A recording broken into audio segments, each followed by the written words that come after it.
Kepada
bendera sang merah putih hormat.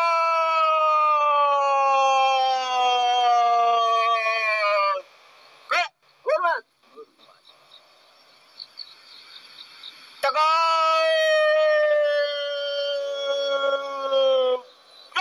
Tegak.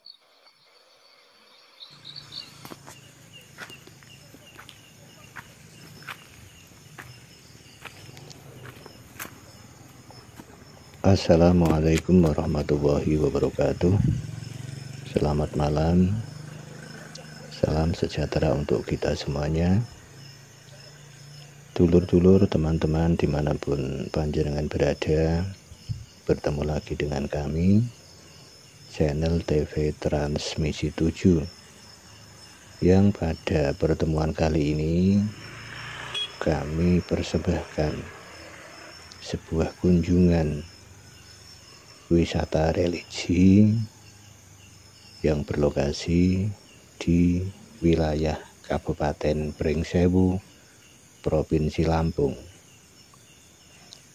Sebagaimana yang panjenengan saksikan di depan kami ini adalah gapura pintu gerbang. Kompleks TPO ini terdapat sebuah makam yang dikeramatkan oleh warga Pringsewu dan sekitarnya. Jejak-jejak perjuangan beliau ini di masa lalu terhadap perkembangan agama. Beliau ini sebagai seorang mubalik agama sekaligus sebagai pejuang kemerdekaan. Siapakah beliau ini? Sebelum kami lanjutkan tentang identitas beliau, kami doakan panjenengan semua seger waras, keluarganya tentrem kabeh, rezekinya lancar, terhindar dari balak, musibah dan mara bahaya, kehidupan yang selalu istiqomah di dalam kebaikan, penghujung usia semoga husnul khotimah, amin amin ya rabbal alamin. Teman-teman yang dirahmati Allah Ta'ala, ini adalah makamnya atau makbarahnya Simbah Kiai Haji Muhammad Ghalib. Siapakah beliau ini? Menurut narasumber yang kami terima, bahwa beliau ini bukan penduduk asli Pringsewu, melainkan pendatang dari Jawa Timur, yaitu dari wilayah Sidoarjo. Bagaimana ceritanya? beliau ini bisa sampai ke Pringsewu ini. Beliau ini hidupnya sezaman dengan Simbah Hadratus Syekh Hasyim Asy'ari, bahkan juga sekaligus sebagai muridnya. Nah, pada waktu itu beliau berguru atau menjadi muridnya Simbah Hasyim Asy'ari. Ketika dirasa cukup oleh Simbah Hasyim Asy'ari, kemudian Simbah Muhammad Ghalib yang waktu itu masih remaja diperintahkan untuk berdakwah di daerah Lampung. Singkat cerita, sampailah beliau ini, Simbah Ghalib ini, ke daerah Lampung. Namun oleh karena pada masa itu adalah masa penjajahan Belanda, tentu saja daerah Lampung ini juga bagian daripada kekuasaan Kompeni Belanda. Dakwah beliau ini terhambat oleh Kompeni Belanda. Bahkan ketika beliau pertama kali menjejakkan kaki di daerah Tanjung Karang, itu juga terjadi bentrok dengan kompeni, yang akhirnya dakwah beliau itu terhambat dan akhirnya beliau mengalah, pindah ke kota Lampung, yang memang dulu pada saat itu awal abad 20 Lampung, kota Lampung itu, Bandar Lampung itu juga belum begitu ramai, ya masih kota kecil.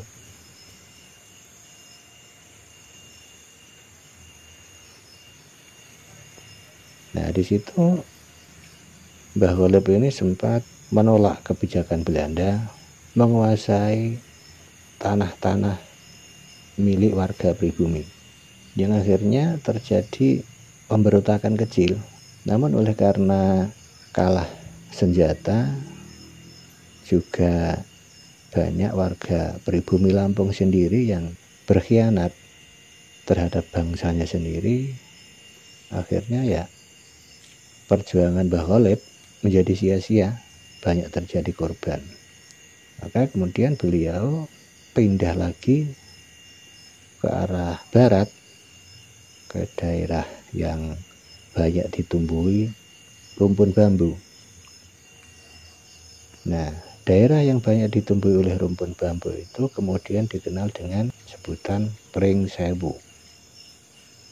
Nah, di daerah yang banyak ditumbuhi rumpun bambu itu kemudian beliau mengasingkan diri dan merubah perjuangannya, tidak dengan kekerasan, melainkan menanamkan rasa kecintaan terhadap masyarakat, cinta terhadap bangsanya dan tanah airnya, merasa memiliki tanah airnya, bersatu padu membangun desanya.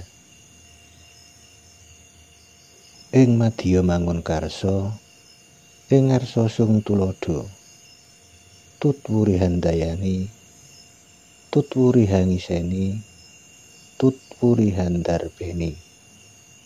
Nah, demikian itulah arah perjuangan beliau Mbah Ghalib ini hingga beliau wafat lalu dikebumikan di tempat ini.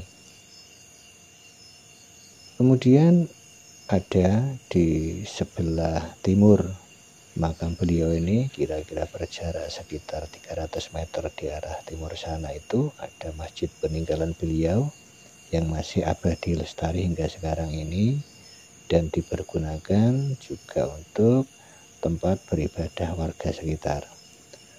Lalu kemudian nama beliau ini diabadikan juga menjadi sebuah yayasan, madrasah dan pondok pesantren, begitu.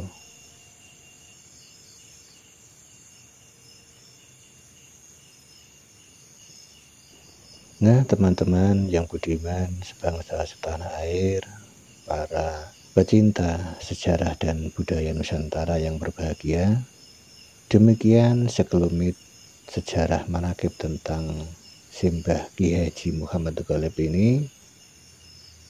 Jika ada kata yang salah, ya kesalahan itu akibat dari kebodohan kami sendiri. Namun bila mana ada kata yang benar, ya kebenaran itu mutlak datangnya dari Allah Subhanahu wa Ta'ala. Sekian, kurang lebih mohon maaf. Wassalamualaikum warahmatullahi wabarakatuh. Salam NKRI tetap jaya. Jawa digawa, Arab digarap.